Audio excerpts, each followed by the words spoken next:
but you're only half the man that I am. And I have half the brain that you do. But week after week, you tried to make me look like a jackass.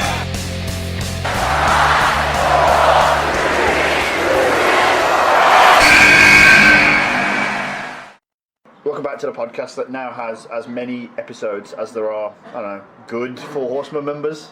My name is Stuart Quigley. Alongside me is...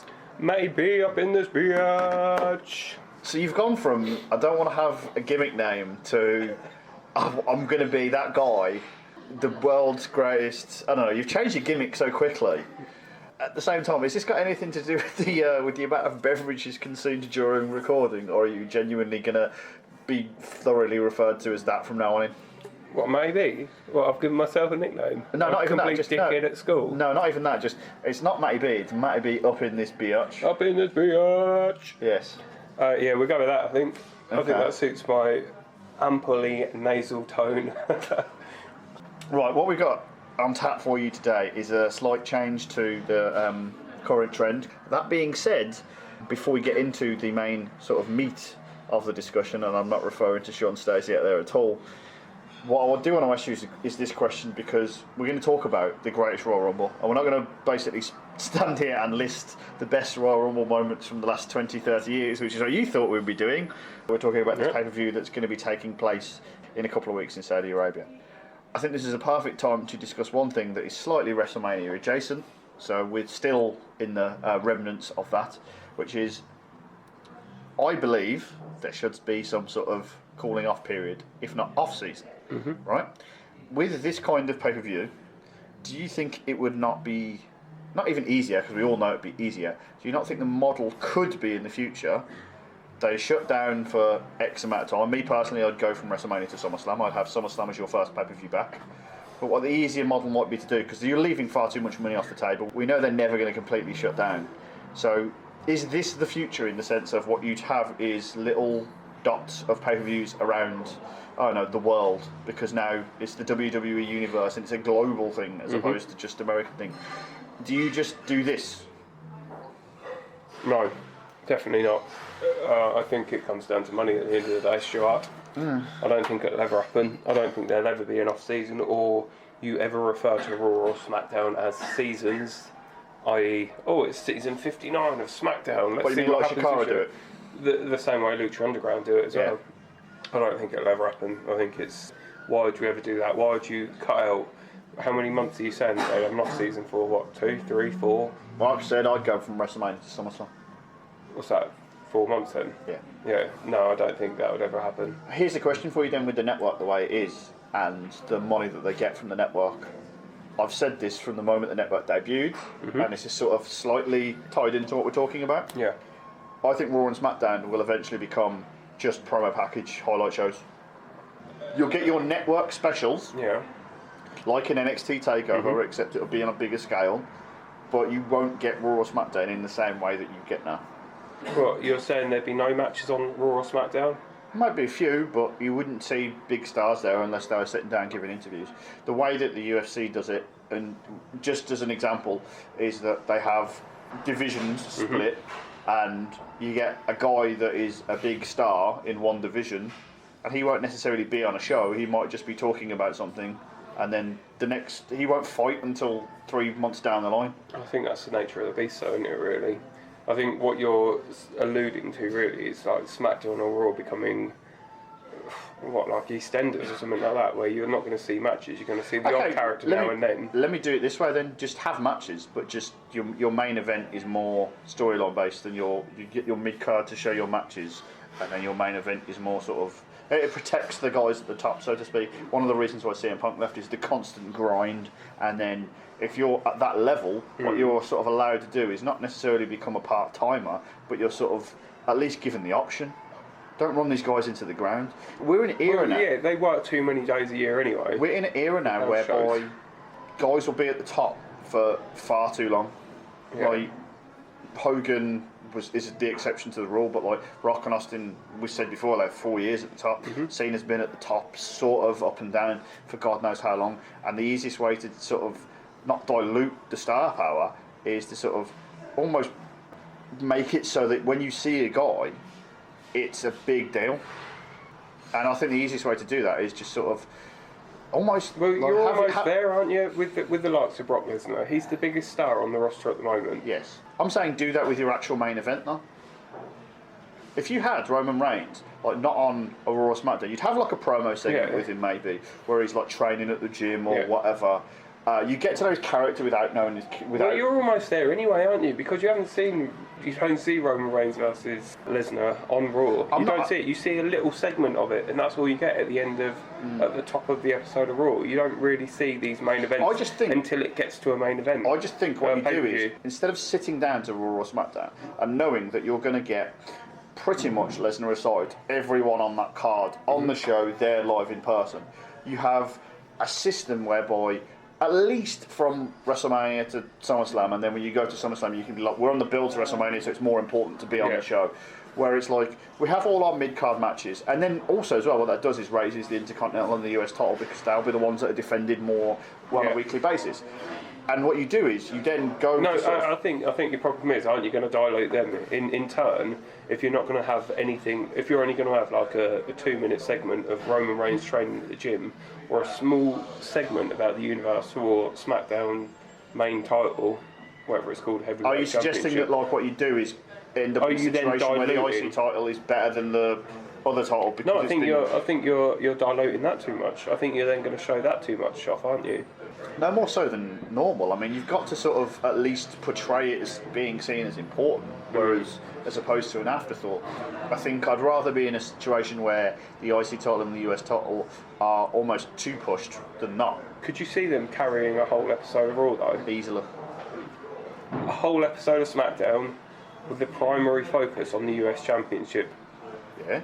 You said this the last podcast. Any championship, any person can be the focus, so long as it's booked cleverly. Yeah. So I guess so. If you had an episode of SmackDown where the whole thing was sort of centred around the US title in ring, and then in and amongst that you had a segment whereby, I don't know, I'll use 2 random examples where Nakamura was training at the gym, talking about AJ Styles or whatever, doing whatever he does. You don't have to have it be a talky segment, you can have it being a whatever segment. Brock Lesnar is perfect for this because everyone talks about how he has no charisma. When he sat down in his interviews, he sounds amazing, he's brilliant. And then you have AJ Styles doing something else. You don't have to have your champion and your challenger there every week, is what I'm saying. And if they decide to turn up, you can just have them turn up. I would relax the schedule for your main eventers, just to sort of, because like you said, you're never going to turn it off. So if you're going to have it, I'd at least go, as a reward for being that good, or at least in our eyes that good, you get a lighter schedule.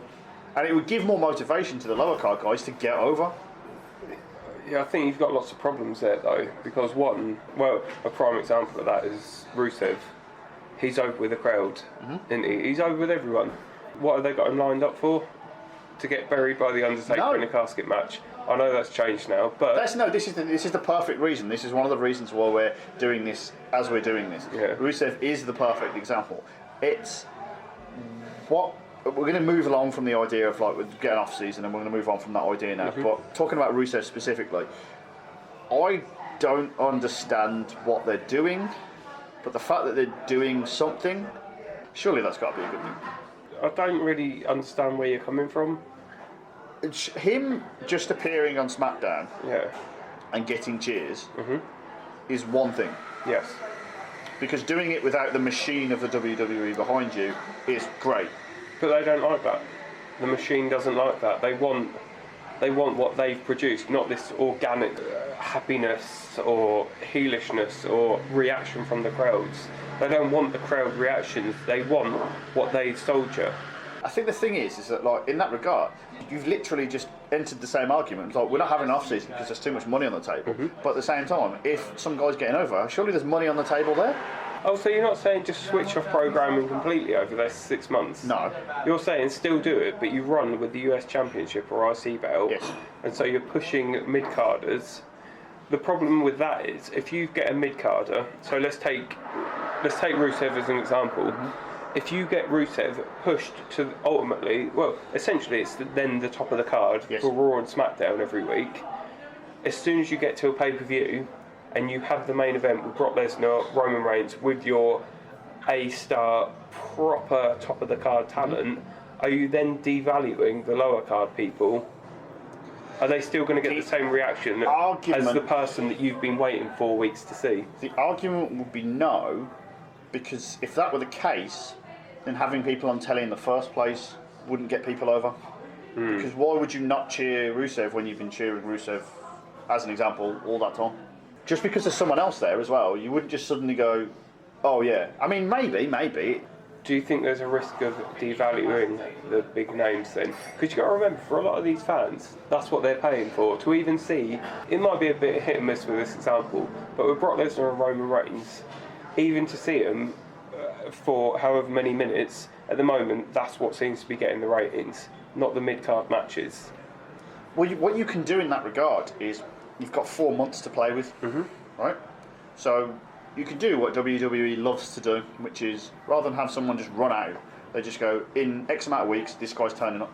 So you can do that on a regular basis. You can go, this guy's going to appear at some point, but he won't necessarily appear every week. You might see something from him, but he's not going to be live in person. So you'd know well in advance. It's like the idea that if you're buying tickets to any sort of sporting event, you don't necessarily know what or who you're going to see. If you go and buy tickets to like Barcelona, you can't guarantee that you're going to see Messi, but the whole point is that you're seeing the thing. Whilst it works in theory, and I like the idea of having an off-season where you take a bit of focus away from the main superstars and focus a bit more on the mid-cards, at the end of the day, it's the money that dictates in it.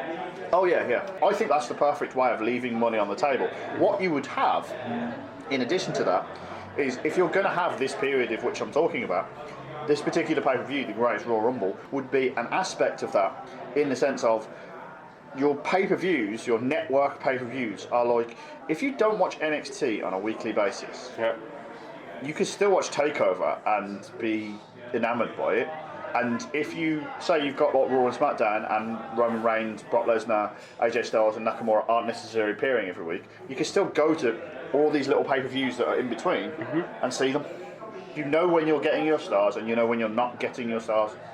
It's a lofty idea, but I do think with the network and with the global WWE, we might be leaning toward more that sort of style. I think it would add a degree of realism if they did that sort of thing. I think it would potentially, you're never going to get wrestling over as being a real thing, but I think if you almost gave the whole sort of shoot promo idea where you only see snippets of people in real life situations, how do UFC build up to a pay-per-view? They have the sit-down interviews where they talk to people and they're all sat there in their columns and ready to have a bit of a natter about things. You could never see Raw or SmackDown going off air full time. They won't go off air, but with the network and with stuff like this, which we haven't even got into yet, I suspect that the nature of Raw or SmackDown will change. Maybe not Raw, but SmackDown, like even at this point, I think SmackDown is actually too old to change completely. Yeah. But possibilities and just the nature of the business itself could alter, and you only have to look at one specific match on this card, and I'm not even talking about the main event of the Greatest Royal Rumble, which is interesting, and we'll get into that later. It's because it's Saudi Arabia, I think, because it's a place that doesn't necessarily see wrestling all the time. The idea that you're giving me randomly John Cena versus Triple H for no reason. I remember about when I first got into wrestling 10, how many years ago, 20, 30 years ago. I'm so old these days, I can't even remember what maths is. I remember thinking one of the big reasons to have a pay-per-view over here was because America gets it all the time. And they're saturated to it and the crowd don't get up for it. And over here we go up for it. And what I've seen in my lifetime of going to shows is, yes, we're still very much up for it. And when they come over here, we still vociferously react to it. But we're almost sort of too attuned to it. I was going to say, don't you think that's the market's overall though? Don't you think because of the help of WWE, it's obviously helped indie promotions, particularly in the UK, in Germany, a Dutch market to some extent as well, Japan certainly. Yeah. But because you've got these markets, ultimately WWE buy these talents up and then monopolise the whole market overall. That's the thing, WWE goes one of two ways. They either, and this was talk years ago, they either have WWE America, WWE UK, because they've sort of got that with the UK title. Yeah. WWE Japan eventually. They have their own, it's almost territories within WWE. Yeah. Or they do it this way, which is we'll take WWE global. We'll quite literally just have random pay-per-views in random countries. So what I've heard about the greatest Royal Rumble ever, well, one of the bigger arguments I've heard about it is the whole point of having Brock Lesnar versus Roman Reigns, because you've got this different market where you're going to get people that are going to cheer the face because they haven't been so acclimatised to the American style. Yeah. Because they're what's the right way of saying it? They're not used to seeing it. Yeah, because they're outsiders, so to speak. I'm giving it the old inverted commas here. They are going to be prepared to cheer the face, boo the heel, as in traditional wrestling. It's the old argument of what I said. The UK used to be to America because they're satirised and we weren't. Now the rest of the world is so desaturised to it. We've seen it loads. If it come over here now, if you tried to throw this match in the UK now, you get shit over. Yeah. This will be what you would call, as you said, traditional sort of fans. And so if we get onto the main event, I can see Reigns winning. I can see Reigns winning because it gives him that opportune moment. One, it's the photo opportunity where he's holding the belt and you've got a lot of people in the background cheering. Actually cheering, yeah. Yeah, and actually being happy for it. But two, it also says Roman Reigns has won the belt in a different location. Yes. It seems different than just a random place in America where they're going to hold a pay-per-view. The whole point of like the growth used to be, let me do this front to back. I don't know what the actual timeline of it was, but it's like on house shows they'd sometimes change the titles. They'd probably change them back on Raw because it's like you have to go to house shows because you never know what might happen. And the whole point of Raw being live was that like you had to watch Raw live because you never know what might happen. And house shows and Raw, by and large, nothing happens. Yeah. So if we do this network pay-per-view and the first big one like this, Broad, you just decide to go, yeah, we're going to throw the title there. That will make you go, if they put another one on in like Japan or South America or Europe or whatever, you just go, I got to watch this because last time fucking Roman Reigns won the title. Exactly. The greatest Royal Rumble of all time, set in Saudi Arabia.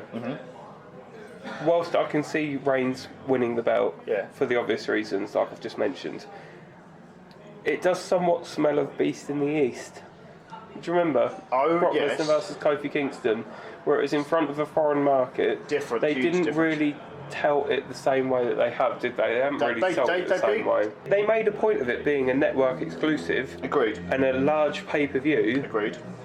Fuck all happened. Big difference. At no point, and are you reticent to use the phrase, this is a different beast from the East? Sure.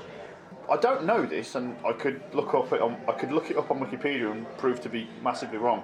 But fuck it, I'm just going to spit and then we'll find out afterwards. But there wasn't a title match on that pay-per-view, and at least if there was a title match, it wasn't a title match in which you could have an opportunity to change the title. And it's almost like a cheat for Vince to do this. I'm not saying they definitely will. There's very much a logistical reason to do it. And then, well, it gets back, say they get back to Raw afterwards, and like the crowd are booing, and they're going to boo him the same way anyway. They're not going to boo him more vociferously. It's that reaction shot that you mentioned. That's the key visual. You can't have him winning the title and then like the first three rows going, oh no, oh shit. Whereas this instance, you get that, and then it sounds really stupid, but the more you show that image of Roman Reigns winning the title and people cheering, the more people will just go, yeah, it's fine. And again, like that's just wrestling conditioning. So I think I was going to mention about the fact that it's in a steel cage match as well. Let's talk about the wrestling rather than the politics for a moment here. Being a steel cage match rather than a Hell in a Cell, does it give them a bit of an easy way to win? They can still have a bloodbath, so to speak. Which I imagine it's going to be brutal, to be honest. Where they beat chunks out of each other. But a steel cage match, if he doesn't go over the top of the cage, if he goes out the front door, like you can do, which I don't think would happen. I think it would probably be a pinfall, to be fair. I think looking at the size, You don't see many big men nowadays going up the side of a cage So long match. as what you don't do, which is a temptation, because if you want to put Roman Reigns over, you want to put him over. Don't tell me he's going to jump off the top of the cage. No. What you don't want to do is you have Roman Reigns like ready to win it by climbing over, and then choose to go back in and beat Brock Lesnar. By pinfall. Yeah. By pinfall. Do it the proper way. No, because if the idea is that he could have won the match anyway by going over the top, and then he chooses to go back in, that's like basically saying he beat him twice. Yeah. Just have him pin him. Don't I think really they will go do. overboard. I think they will do though. Oh yeah, no. I think because of the market they're appealing to and the crowd that's going to be there in Saudi Arabia, I think you're going to have him climb to the top, like you just said, get back in, then beat him the proper way. I feel like that's a bit overkill, to be honest. I think you could just have normal cage but I match. think you've got the crowd. I think you've got the crowd on his side, so you can do that. Okay. Quick question, actually. Is this going to be the main event, or is the actual Greatest Royal Rumble going to be the main event? I think in terms of what you actually get from winning the Royal Rumble, because that hasn't been announced yet, whether it's just the adulation of, I won the greatest Royal Rumble ever, Or an actual thing? It seems parallel to winning the Andre the Giant Battle Royale. I would disagree in this sense. If you keep putting over the Greatest Royal Rumble, the Greatest Royal Rumble, the Greatest Royal Rumble, in a Paul Heyman talking for Brock Lesnar kind of sense, if he wins it, you can just keep coming out week after week and go, I won the Greatest Royal Rumble ever. You could almost run that up until the Royal Rumble itself. I think if it means something to actually win the Royal Rumble. Yeah. Are you saying a tangible prize though, like a title shot? I agree, there should be some sort of tangible prize. Title shot at SummerSlam would be good. But I still think you can run with the idea of, I won the Greatest Royal Rumble, and that's your gimmick for at least 6 months. Well, if you win it, then put it as the main event. If you win something, then put it as your main event. If you're not going to win jack shit, if you're just going to win the title of I won the greatest ever Royal Rumble, and you're not going to build it up ever afterwards, put it on before the cage match. It's interesting actually, given how the Royal Rumble has been booked itself. And I don't mean the match, I mean the pay-per-view the last few years. Especially with like this year, you had the men's early and the women's closing. It's going to be really weird, given the matches that are on this card, how they actually work out the order of what goes on. Because you've got Undertaker, Chris Jericho, John Cena, Triple H, Roman Reigns, Brock Lesnar for the title, and this Royal Rumble match. Like, how do you space those 4 matches out? It's a pretty jacked card, isn't it, so to speak. I think I'm going to talk in terms of you do actually get a title shot if you win the Royal Rumble. So before that, you'd probably put the SmackDown tag titles, so the Bludgeon Brothers versus the Usos. So the same way that WrestleMania essentially happened, well, slightly different, but it's the sort of filler match, isn't it? You put the SmackDown tag titles in between, and then before that, you're likely to put the Triple H John Cena match, I would have thought. So put that right at the top of the card. This is a huge reach, this is. Yeah. I've got a funny feeling we opened with that. Really? Yeah. I wouldn't go that far. I don't think so. I was thinking if you're going to open, what I've just seen, the ladder match, the fatal... no, you're right. You would open with that. But like the John Cena Triple H match, probably going to go on earlier than you think at least. I'll tell you what will persuade me to say it'll be the ladder match for the IC title belt. It's the NXT takeover before WrestleMania. No, I just think with the ladder match in general, it's what you want, you match to pop the crowds. I think you could go with John Cena Triple H if you really wanted to. It'd be no different. And the weird thing is, because it's in such a different location, you wouldn't actually drain the crowd if you went ladder match, then Triple H, John Cena. The crowd would be fine, but you wouldn't have to worry about that. Yeah. But I think the Undertaker match against Chris Jericho, the casket match, that's going to be later. I would have thought so. The cage match is going to be later. The Royal Rumble itself is probably going to be later. I actually think it's a coin flip between that and the title match going on last. I'll tell you why I say the Royal Rumble match will go on last. Because of the name of the pay-per-view. I agree, but like that's not stopped them before. And the idea that if you want your lasting image to be of Roman Reigns, I mean, does that sort of tip your hat to who might win the match as to the actual order of the card? Sometimes that's what happens. The actual thing that I find interesting and I want to sort of talk about is John Cena Triple H. We said it's out of nowhere. What?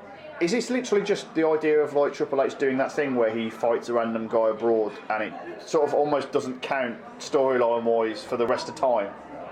Like when he fought Jinder Mahal and it was like, it wasn't even really hyped. It then became a thing where, did he win? Did he squash him? yeah, Triple H won, but then everyone got their sort of face-ish heelishness back by doing traditional Indian dancing in the middle of the ring. Oh, right, okay. During that one episode of Indian House Raw, essentially. I think that's what it was, where they had a bit of a song and dance at the end of it, and it was all like, hooray, let's cheer everyone at the end of it. And I think if you do that with the John Cena vs Triple H match, you then sort of put the whole pay-per-view on that. We're appealing to a foreign market standpoint. You're not getting that, but what you are getting, I think, is a match that exists in a vacuum. Yeah. There'll be no reference of it before nor after, and I actually think that really suits both guys. You're getting two big names out in front of a foreign market to put on a match that means absolutely fuck all. Sorry, Mum. Keep it PG, damn it. It doesn't mean jack shit, that match. I think that works, though. I think that works really well, because what you'll get is maybe, I don't know how long this pay-per-view is meant to be. Is it 4 hours? It's standard, isn't it, really? So just over 3.5. Yeah, so I think what we're going to end up with is your standard 15-minute John Cena Triple H match, which, under normal circumstances, you might cynically go, oh, I've seen that before. But in front of a really hot crowd, fine, done. Let's move on. Undertaker Chris Jericho, however, and we need to sort of get onto this, the whole Rusev deal. Thank fuck they've got rid of Rusev. Well, I mean, I can't believe the guy was over. No, yeah, thank God they haven't put him in this match, surely. If Rusev is over, my opinion is, happy days, well done Rusev. You've done the whole organic I'm over with the fans thing away from WWE, so I'm all thumbs up for that. What's your opinion of Rusev? You like him? Yeah, he's fine. Yeah, like, honestly, I've liked him for a while. He came out of tank against John Cena. Yeah. Like, I'm good. Well, like, yeah. he's great. Thank God they didn't put him against The Undertaker in a bloody casket match. I don't know if you saw the tweet during the week. Oh, was it Bury Me Slowly or something? Bury Me Softly, and something like that. And it was like, well done Rusev, well done for saying what you need to say. The whole thing's a work. For who? The whole idea of him being taken out of that match and saying that, all of it. I'm not buying it. I'm not buying all of it. I don't think so. But again, it seems strange that it was Rusev in the first place. And now Kofi Kingston, Brock Lesnar, that's all I'm saying. Yeah, beast from the Middle East, apparently. That was what this pay-per-view could have been called. Yeah, it still seems weird having Jericho versus The Undertaker, and I think, again, it's got the whole Beast from the East vibe by the fact of you've got two big names, you're appealing to the foreign market. Yeah, but I think the question I would raise is there a possibility, and again, being a smarky, cynical bastard here, that The Undertaker can't go, and it's easier putting him in the ring with Jericho, who can sort of sew the thing together, than Rusev, who it really might look bad on him if this becomes a mess. You really are a cynic. Yeah. Shame on you, Stuart. It's a shameful thing. On you. I've lost my head. Who else could they have put in this match then? If it wasn't Rusev, if it wasn't Chris Jericho, someone else that can carry this match essentially. You could have had Cena in there, which would have been two big names, but it's a bit weird. Yeah, I think the weird thing is that like Cena makes the most sense, but after WrestleMania you kind of want to just sort of bookend that apart. You know you could have put in this match? Go on. My boy Sami Zayn. Jeez. That'd have been fucking sick. Sami Zayn can carry a match. I've got one. Sami Zayn is a quality wrestler. I've got one for you. And no one gives a shit about him because of WrestleMania. I've got one for you. So fuck Sami Zayn. You ready for this? Yeah, go on. You're definitely going to give me a reaction to this, either way. Old man, the Big Show. Ah, my boy. What was that pay-per-view where like he fought Brock Lesnar and then he had 3 weeks of dominance and then that was it? It was like Beast from the West or something. Am I thinking of a Royal Rumble 2003? No, because there was. Where he won the quality. There's been a network special where he fought Brock Lesnar. Oh, really? And then they just kept putting him over for no particular reason. Well, Big Show's now got a new contract, so it could have potentially that's been. That's the thought, yeah, indeed. Actually, no, that is a good point, because when you've got 50 men to fill a Royal Rumble, which entrances alone is going to take a fucking while, the old Big Show, being in the Great Royal Rumble whatever, is sort of a standard, oh, well, we're going to bring that back and we're going to bring old names back. The interesting thing, actually, is that we're talking about Undertaker and potential opponents. Actually listed here is Chris Jericho doing double duty and performing in the greatest Royal Rumble itself and fighting The Undertaker. So, regardless of who happened, whoever fought The Undertaker has to do it twice, so maybe Jericho's a better shout. I would have thought so. Big Show can't go 2 matches. Big Show can't do 1 match. He'll have that one You spot said, with you Kane. said it, I didn't. I know. Big Show will have his 1 spot with Kane during the Royal Rumble, whereby they both grab each other's throats and then they both get eliminated again. Not like that's ever happened before. A lot, yeah, and then the commentators go, I've never seen anyone dominate Kane like this. Let's move on to the Royal Rumble. Who can you honestly see winning? Because I'm immediately pointing at this guy at the top of the list. Old D-Bry. Yes. Oh, yeah. The interesting thing there being the point, because he does the point. Yeah. Sure. Yes. Yes. Yes. Yes. Yes. Yes. Yes. Yes. Yes. Yes. Yes. If we do this at the same time, we could get this over potentially. Okay, yeah. Are you suggesting we steal Daniel Bryan's gimmick, like he stole it from the UFC? Yes. No, he didn't steal it from the UFC, it just happens to be a thing that happened before. I'm going to call out, because Daniel Bryan's the easy guy to just go, yes, he's going to win that. But I'm going to point to the guy who should have had a bigger role at WrestleMania, the guy perennially over. Dolph Ziggler. Wah, wah. No. Mojo Rawley. Braun Strowman. Oh. I think the thing about that is that if you want to decide that there's like a title shot or a thing on the line afterwards, you can sort of retcon it almost. Like, Braun Strowman is your ready-to-go guy for something like that. And for something like this, we said about like Jericho and Big Show, there's going to have to be like surprises. Yeah. Like, how far does that go? Like, how many surprises do we get? Because it's going to be like 40 of mid-card. In the Women's Royal Rumble, we had a lot of surprises to fill, and that was old characters from the past. I think in this instance, I don't know who you can. What's the biggest reach you can get, really? Could someone from, I don't know, 1998 show up and do a thing? I don't want this episode to be there. Here comes the money, because we keep on talking about WWE and their love for the Fellas old, from the 98. the old American swanky dollar. We keep on talking about that. However, you don't want to be giving all these old boys a payday. WWE is essentially paying for all of their stuff to go over to Saudi Arabia, which I'd imagine isn't very cheap, although Vince McMahon owns his own flight of jets. Yeah. It's not going to be cheap to get everyone over there. But one name that we haven't mentioned that could potentially win it, if there is some sort of victory in winning the Royal Rumble, is old Bobby Lashley. Well, it's not a bad shout in terms of like the immediate push. The immediate push, but is he going to be over, and is he going to be known enough to the Saudi market? It's a weird one because you said like the whole reason why you potentially give Roman Reigns the title is to do that and pop the crowd. Yeah. And if I'm being honest, I think every match is going to have that happy outcome to it. that's what I'm saying, is because you've got that for every match, you have an opportunity to do something like this with Bobby Lashley, and you'd go, it's not going to hurt the overall feel of the event because we know we've got feel goods coming. Or if this is the main event, then yeah, just get the hell out of Dodge. Because Bobby Lashley doesn't seem to have a position on the card anyway, I think it could be his moment to shine really in the Royal Rumble. Even if he has a good showing, it's still sort of re-emphasising the fact that he's back and he's this and whatever. I know, but the way he came back on Raw would suggest that he's going to be sort of Mid-card. the top of the card. No, I wouldn't say mid-card. Really? I'd say the top of the card anyway. I'd say he'd be the top of the mid-card at the very least.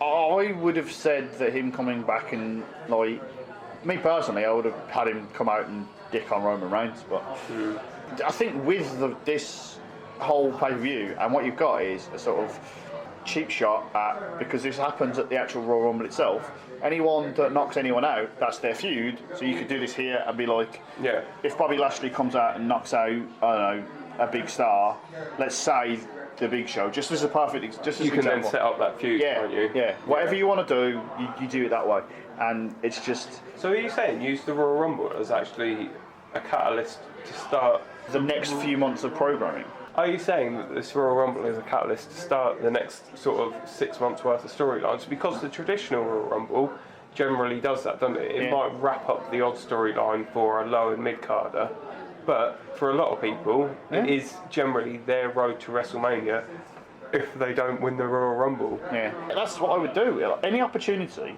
to add something extra to a feud, if you want to start a feud, why not? Defo. And the problem is that we don't know. If you say if you have a feud with, again, I'm going to use Bobby Lashley and Big Show as the example. If you then go, the Greatest Royal Rumble is for a title shot, you've got a difference between knocking them out of the Royal Rumble and then Bobby Lashley saying to Big Show, you knocked me out of the Greatest Royal Rumble, I could have been the Greatest Royal Rumble champion. But it makes then suddenly the whole thing seem a bit more important if it's then gone, you robbed me of a fucking title shot. Yeah. What else we got on this card, Stuart? I mean, there's supposed to be championship matches, and according to Wikipedia, there's basically every title being on the line, but I just think that the matches that we've discussed so far, the sort of be-all and end-all of this, I find it interesting that like AJ Styles, they don't actually have a challenger announced for that yet. To interject once again, Stu, what has been sort of advertised on Facebook and social media, if you will, is it will be AJ Styles, Shinsuke Nakamura, and drumroll please, Baron Corbin. Fucking Vince hell. McMahon is still hot for Baron Corbin. Wet your keks right there, Jesus Christ. Which would suggest if you've got a title belt changing between Roman Reigns and Brock Lesnar, you are likely for AJ Styles to retain. Pinning Baron Corbin. I would have thought so, yeah, given the push for Fair enough. Nakamura. If they are going to push this as a decent pay-per-view and actually make it worthwhile, I think that's the word I'm looking for. Yes. Then it will be interesting to see Baron Corbin's build-up to actually having a title shot with Shinsuke and AJ Styles. I like the way you think in the sense of, if you remember Beast from the East, Yes. and if you remember pay-per-views like that, what they do is they build the guy up, they have the pay-per-view, and then forget. I'm more interested in not the build-up, I'm more interested in the follow-up. What, the forgetting? No, I'd rather they didn't forget. Uh, I'll tell you one thing that's not forgettable. what's that? This podcast. Beautiful. I think at the end of the day, regardless of whether it's AJ Styles that wins the title, there's very unlikely to be a title change in that match, to be fair. A potential title change for the Universal title, and then the Greatest Royal Rumble has a sort of magic mystery shroud over it. The weird thing is that we spoke at the very start of this podcast about the idea like, oh, a title change at a house show to make you think, oh, anything can happen. And at the end of the day, whether they're doing more of these pay-per-views, whether they're doing something different, that is what we sort of want in the sense of just the element of like, we're not going to get the same old shit. Even though we're going to get some of the same old matches, we at least get a slight slice of nostalgia in the Triple H, John Cena and Undertaker Chris Jericho match, and a slight sense of, I don't know, past meets present meets future in the actual Greatest Royal Rumble match. You can sort of do whatever you want with it. 50 men is a lot. Fucking me, like in terms of entrances alone, that match is probably going to take at least an hour and a half. It's literally throwing everything in a bowl and seeing what dish you come out with. Mm-hmm. And if that dish you come out with is Roman Reigns, what a dish. Oh, yeah. This has been Beyond the Beermat, episode 4. We've done a thing, like the thing, follow the thing. We've nearly got 1,000 subscribers on Facebook. Join the fucking party. Yeah! Also, as well, I like the fact you lied and said we had 1,000 when we don't. Yeah, fuck it. You're the Hulk Hogan of this podcast. You say that we're performing in front of thousands and thousands of fans and we're not. Oh, yeah. Hang on, is it still recording?